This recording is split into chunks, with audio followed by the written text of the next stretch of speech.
বছর ঘুরে আবার এলো পবিত্র রমজান মাস। বাংলাদেশের আকাশে সন্ধ্যায় হিজরি 1446 সালের পবিত্র রমজান মাসের চাঁদ দেখা গেছে। আজ রাতে তারাবির নামাজ আদায় করবেন ধর্মপ্রাণ মুসলমানরা। রোববার প্রথম রোজার নিয়ত করে ভোরে সাহরি খাবেন তারা। চকর মালিথার রিপোর্ট।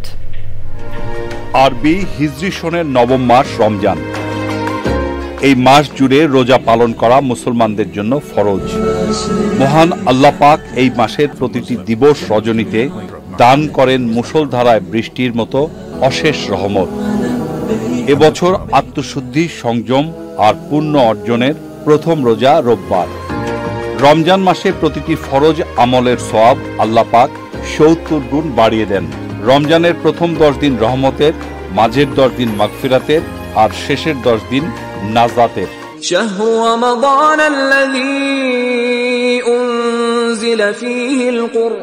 সূরা বাকারার ১৮৫ নম্বর আয়াতে আল্লাহ বলেছেন, রমজান মাস তো সেই মাস যে মাসে মানবজাতির হেদায়েত এবং সত্য মিথ্যার মাঝে পার্থক্যকারী হিসেবে নাজিল হয়েছে আল কুরআন। ومن كان مريضا أو على سفر فعدة من أيام أخر। মুসলমানরা এই এক মাস সিয়াম সাধনার পাশাপাশি দান খয়রাত সহ বিশেষ ইবাদতের মাধ্যমে আল্লাহর নৈকট্য ও করুণা লাভে সচেষ্ট থাকেন।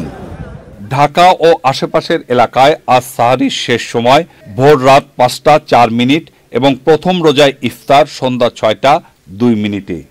খোশ আমদেদ মাহে রমজান। ইফতার, সেহরি, ইবাদত বন্দিগি আর কর্মস্থলে নতুন সময়সূচিতে রমজান মাসে বদলে যায় মানুষের জীবনযাত্রা। চকর মালিথা, চ্যানেল আই, ঢাকা।